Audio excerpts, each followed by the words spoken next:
नमस्कार, आप देख रहे हैं सुबह 9 बजे। मैं हूं आपके साथ प्रीति और आइए बुलेटिन की शुरुआत कर लेते हैं हेडलाइंस के साथ। जम्मू कश्मीर के कठुआ में आतंकी हमला, एक पुलिसकर्मी शहीद, सुरक्षा बलों और आतंकियों के बीच मुठभेड़ जारी। दिल्ली में पानी की दरों में इजाफा, बीजेपी ने कहा जनता की भावनाओं से खिलवाड़, कांग्रेस ने धोखे का लगाया इल्जाम।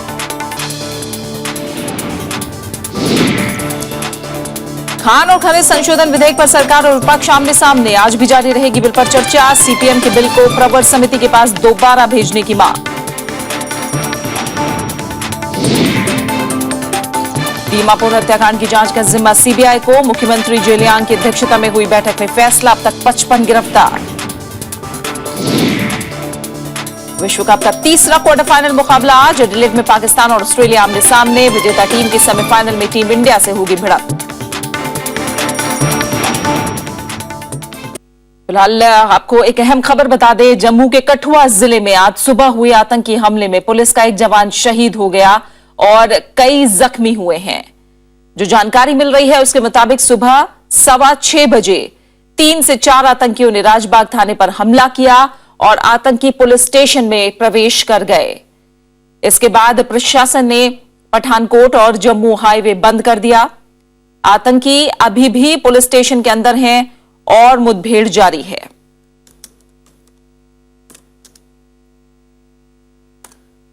तो आपको बता दें कि आतंकियों और पुलिसकर्मियों के बीच मुठभेड़ अभी भी जारी है। एक जवान इस आतंकी हमले में शहीद हो गया है और कई पुलिस के जवान जख्मी हुए हैं। सुबह 6:15 बजे के करीब 3 से 4 आतंकी की संख्या बताई जा रही है। वो राजबाग थाने में आए और पुलिस वालों पर हमला किया और पुलिस स्टेशन के अंदर घुस गए। इस समय पठानकोट और जम्मू हाईवे को बंद कर दिया गया है। आतंकी अभी भी पुलिस स्टेशन के अंदर है और मुठभेड़ जारी है।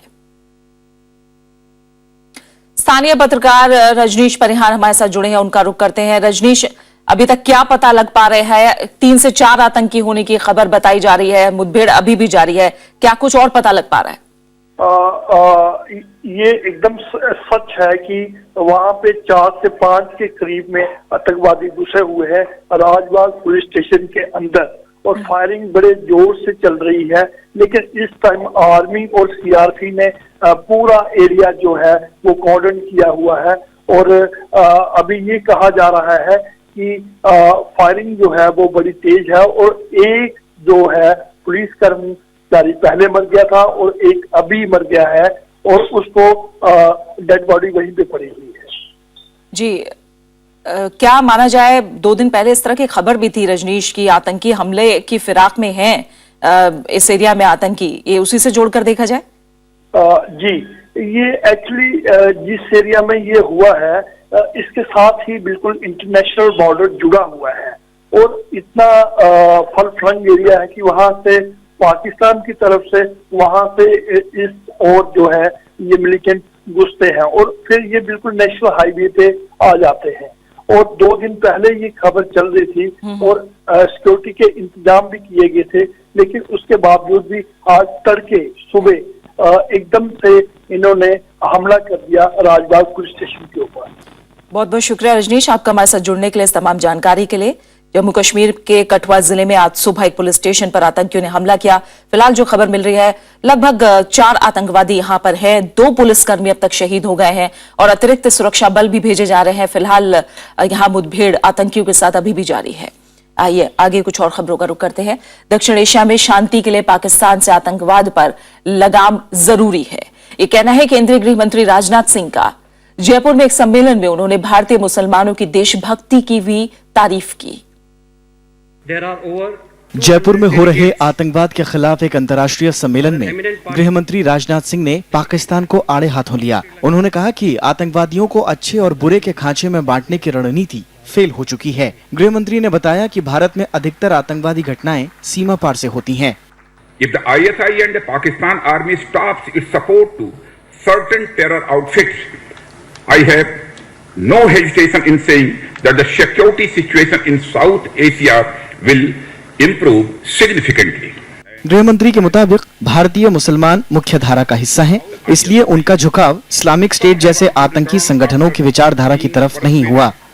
India is home to all 72 firqas of Muslims and it houses one of the oldest church known to mankind in the world. We have been practicing the philosophy of peaceful coexistence for centuries. 18 मार्च से शुरू हुए सम्मेलन में अवैध घुसपैठ, सीमा सुरक्षा, cyber सुरक्षा, social media और आतंकवाद जैसे विषयों पर चर्चा हो रही है। इस सम्मेलन में रक्षा मंत्री मनोहर पर्रिकर, राष्ट्रीय सुरक्षा सलाहकार अजीत डोभाल और पूर्व सेना प्रमुख वीपी मलिक समेत देश विदेश के कई प्रतिनिधि हिस्सा ले रहे हैं। Bureau report, Rajya Sabha TV. और आइए अब बात करते हैं संसद के कामकाज की। खान और खनिज संशोधन विधेयक 2015 पर राज्यसभा में गुरुवार को चर्चा शुरू हुई। इस दौरान सरकार को विपक्ष के कड़े विरोध का सामना करना पड़ा। चर्चा के दौरान 3 बार कार्यवाही स्थगित करनी पड़ी। सीपीएम ने संशोधन पेश किया और बिल को सिलेक्ट कमेटी के पास दोबारा भेजने की मांग की। सरकार ने संशोधन प्रस्ताव के नियमों के खिलाफ बताया है और आखिरकार बिल पर चर्चा आज तक के लिए टाल दी गई। 1957 का और संशोधन केंद्रीय खान मंत्री नरेंद्र तोमर ने खान और खनिज संशोधन विधेयक 2015 को पारित करने का प्रस्ताव रखा। उन्होंने कहा कि बिल पर पहले ही चर्चा हो चुकी है, इसलिए इसे मौजूदा स्वरूप में ही पारित कर दिया जाए। लेकिन कांग्रेस समेत दूसरे विपक्षी दल इस पर तैयार नहीं हुए। सीपीएम ने संशोधन पेश किया और बिल को सेलेक्ट कमेटी के पास दोबारा भेजने की मांग की। पी राजीव ने कहा कि सभी पक्षों की राय नहीं ली गई है। Any member of the council may object to the report being so taken into consideration if a copy of it has not been made available for the use of members for 2 days. First time in the history of the parliament, they are getting a notice under Rule 93(2). Why? Because all select committees constituted by this house function on the basis of basic principles of democracy. First time in the history of the parliament, a select committee did not consider the basic principles of democracy. Congress ने भी विधेयक का पुरजोर विरोध किया, जिसके बाद कार्यवाही कुछ देर के लिए स्थगित करनी पड़ी।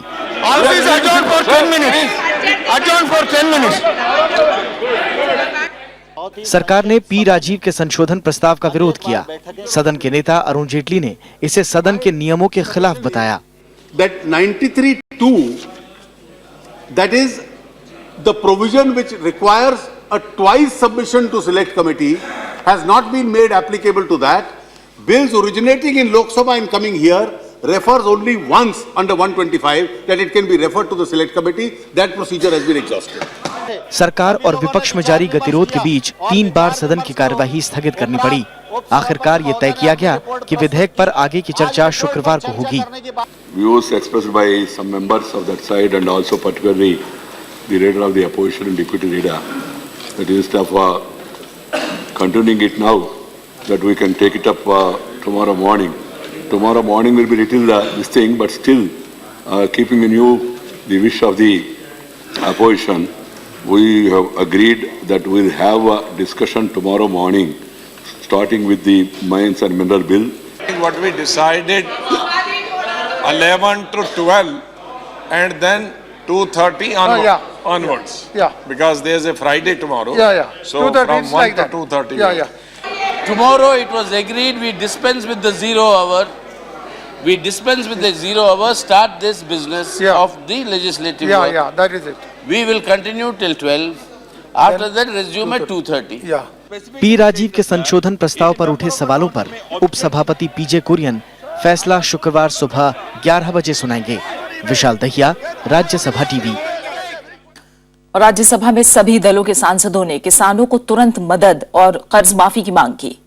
बारिश और ओले गिरने से फसलों की बर्बादी पर राज्यसभा में चर्चा के दौरान सदस्यों ने यह मांग रखी। सरकार ने किसानों को पूरी मदद का वादा किया है।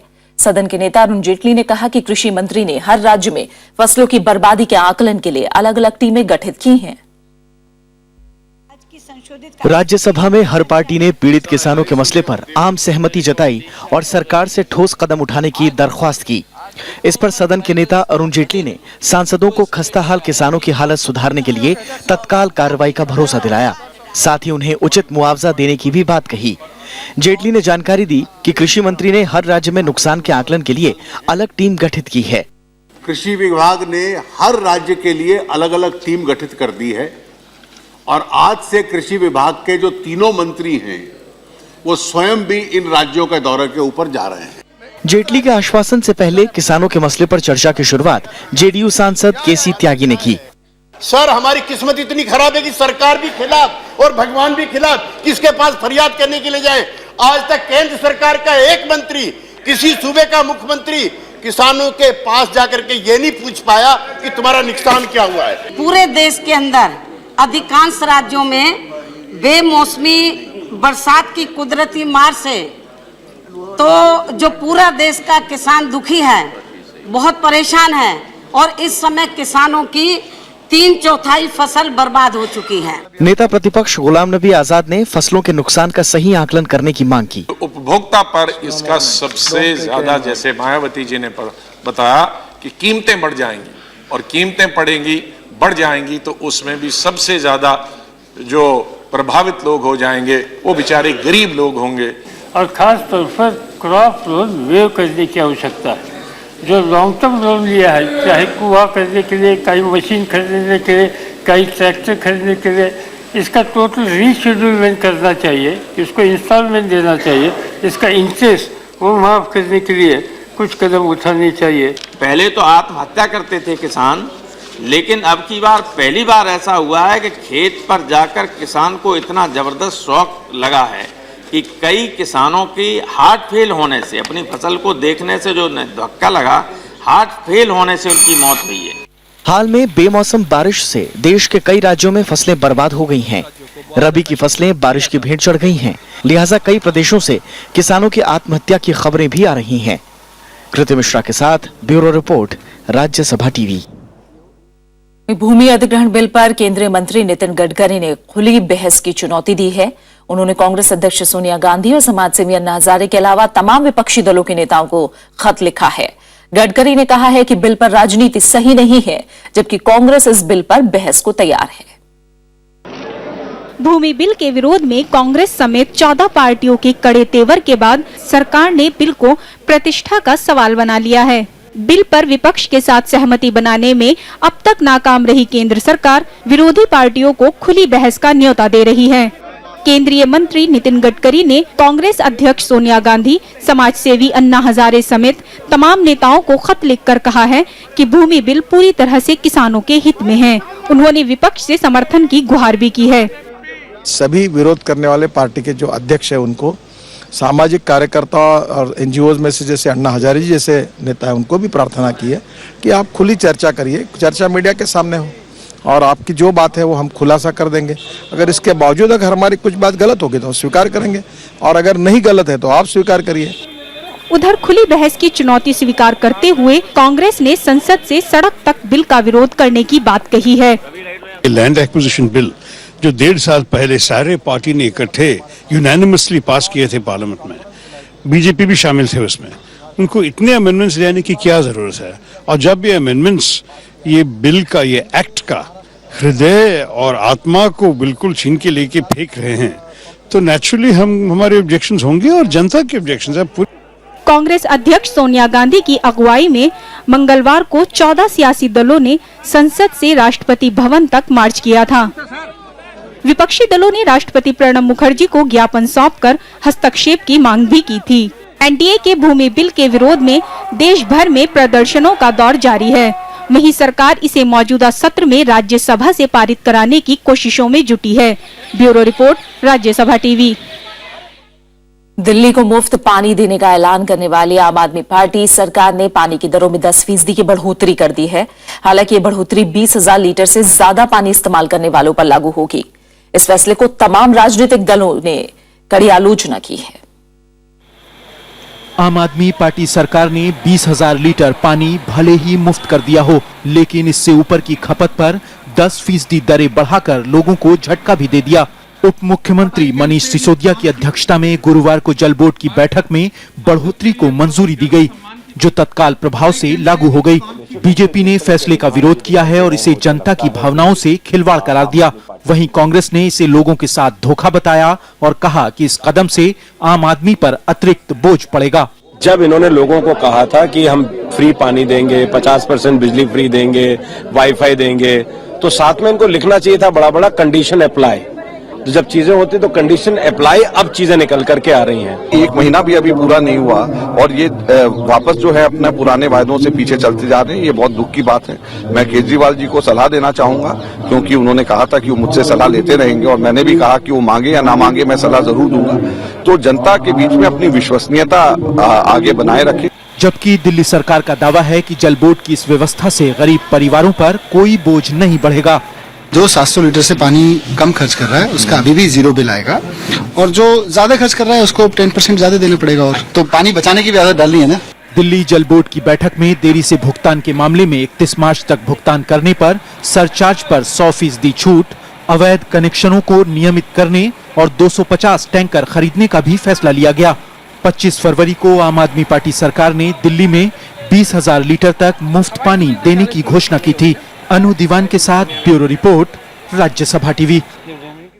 आम आदमी पार्टी ने आंतरिक लोकपाल एडमिरल रामदास के खिलाफ पार्टी के एक तबके में नाराजगी होने की खबरों का खंडन किया है।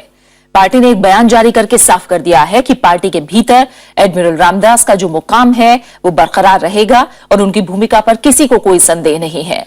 बयान में यह भी कहा गया कि एडमिरल पार्टी को पहले की तरह ही गाइड करते रहेंगे। ऐसी खबरें थी कि फरवरी में हुई पार्टी की राष्ट्रीय कार्यकारिणी की बैठक से ठीक एक दिन पहले रामदास ने सदस्यों के नाम चिट्ठी लिखकर पार्टी से जुड़े कई गंभीर मुद्दों को उठाया था। मीडिया रिपोर्ट्स के मुताबिक रामदास के इस रवैये से पार्टी के कुछ सीनियर नेता नाराज थे। There is no question of removing Admiral Ramdas. He is the party's Lokpal.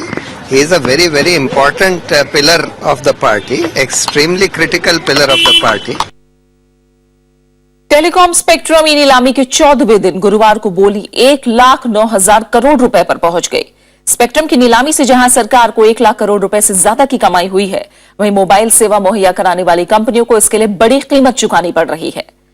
घरेलू रेटिंग एजेंसी केयर का अनुमान है कि किसी भी सूरत में नीलामी की ऊंची बोली से कॉल दरें बढ़ सकती हैं। अब तक नीलामी के 86 दौर हो चुके हैं। सरकार स्पेक्ट्रम नीलामी से पहले ही रिकॉर्ड राशि जुटा चुकी है। अभी भी स्पेक्ट्रम का बिकना बाकी है और बोलियों में मुकाबला जारी रहने की उम्मीद भी है। नागालैंड सरकार ने दीमापुर हत्याकांड की जांच सीबीआई को सौंपने का फैसला किया है। मुख्यमंत्री टीआर जेलियांग की अध्यक्षता में हुई कैबिनेट की बैठक में इसका फैसला लिया गया। बैठक के बाद मुख्यमंत्री जेलियांग ने कहा कि हम केंद्र सरकार से मामले की जांच सीबीआई से कराने की सिफारिश करते हैं। इससे पहले राज्य सरकार ने घटना की न्यायिक जांच शुरू कर दी है। 5 मार्च को भीड़ ने दीमापुर की जेल में धावा बोल दिया था और दुष्कर्म के आरोपी को जेल से बाहर निकालकर उसकी हत्या कर दी थी। इस हत्याकांड में कथित रूप से शामिल होने के मामले में अब तक 55 लोगों को गिरफ्तार किया जा चुका है। और अब बात स्वाइन फ्लू की, जिसने गुरुवार को 32 और लोगों की जान ले ली। इसके बाद इस बीमारी से मरने वालों की तादाद बढ़कर अब 1900 के करीब पहुंच गई है, जबकि इसकी चपेट में अभी 31,000 से ज्यादा लोग हैं। गुजरात में अब तक 400 लोगों की जान जा चुकी है, जबकि राजस्थान में पिछले 24 घंटे में 6 और लोगों की मौत से आंकड़ा बढ़कर 397 हो गया है। वहीं महाराष्ट्र में 322, मध्य प्रदेश में 266, तेलंगाना में 74, पंजाब में 54, उत्तर प्रदेश में 35, पश्चिम बंगाल में 23 और जम्मू कश्मीर में अब तक 16 लोगों की स्वाइन फ्लू से मौत हो चुकी है।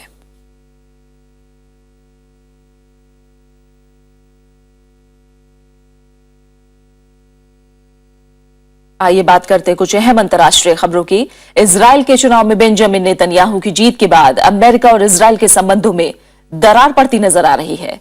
नेतन्याहू ने कहा है कि वो फिलिस्तीन को 1 इंच जमीन भी नहीं देंगे। उन्होंने ईरान के साथ परमाणु समझौते की अमेरिका की कोशिशों की भी निंदा की है। इजराइल के आम चुनाव में नेतन्याहू की लिकुड पार्टी की जीत की घोषणा होते ही अमेरिकी पेशानी पर बल पड़ गए। बेंजामिन नेतन्याहू ने ईरान के साथ परमाणु समझौते की कोशिशों को एटम बम बनाने का रास्ता करार दिया। उन्होंने अमेरिकी नीति के विपरीत ये भी साफ कर दिया कि वे फिलिस्तीनी राष्ट्र के विरोध में है। अमेरिका ने भी अब तक अपने खास सहयोगी रहे नेतन्याहू के बयान की निंदा करने में देरी नहीं की। What is apparent is that in the context of the campaign and while he was the sitting prime minister of Israel, he walked back from commitments that Israel had previously made to a two-state solution.